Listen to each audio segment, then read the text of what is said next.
کشورهای اروپایی، در کشورهای غربی، در رأس همه در کشور امریکا، پدر حق ندارد با دختر خود بگوید تو کی هستی، حق ندارد بگوید این کیست.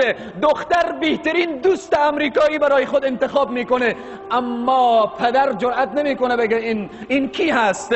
زن تا حتی شوهر به سر زن حاکمیت نداره، میخوان کشور من و شما را، مردان من و شما را به سوی بی غیرتی و بی شهامتی بکشانن و زنان را به سوی بی حیایی بکشانن. ای امت اسلام متوجه باشید، امروز همه دست به دست هم دادن. اگر امروز ما عامل بی حیایی را یک ما بررسی بکنیم، در این ضیقه وقت نمی شود.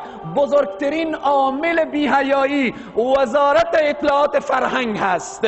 اصلا وزارت اطلاعات فرهنگ نیست، او اطلاعات و وزارت اطلاعات فرنگ هست.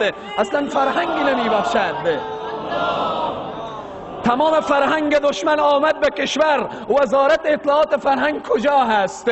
تمام تهاجم‌های دشمن آمد، ملت به سوی سمت سوی بی‌حیایی کشانده شد، وزارت اطلاعات فرهنگ به کجا کار می‌کند؟ وظیفه و مسئولیتش چیست؟ این را ما با رئیس جمهور میگوییم. یک وزارت را عده کثیر اشغال کردن، همه اونها را نمیگویم، شاید اکثرا اونها انسان‌های بی‌حیایی باشند که جامعه را بی‌حیایی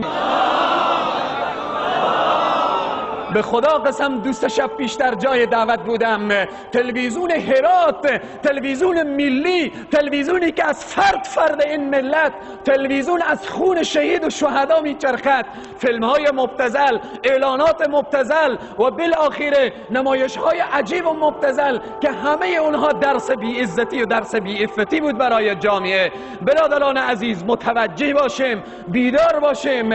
امروز اطلاعات فرهنگ هیچ کار نمی کند، هر کس هر کاری که میکند. چرا وزارت اطلاعات فرهنگ؟ اگر صلاحیت ندارد ما وزارت اطلاعات فرهنگی نمیخواهیم. اگر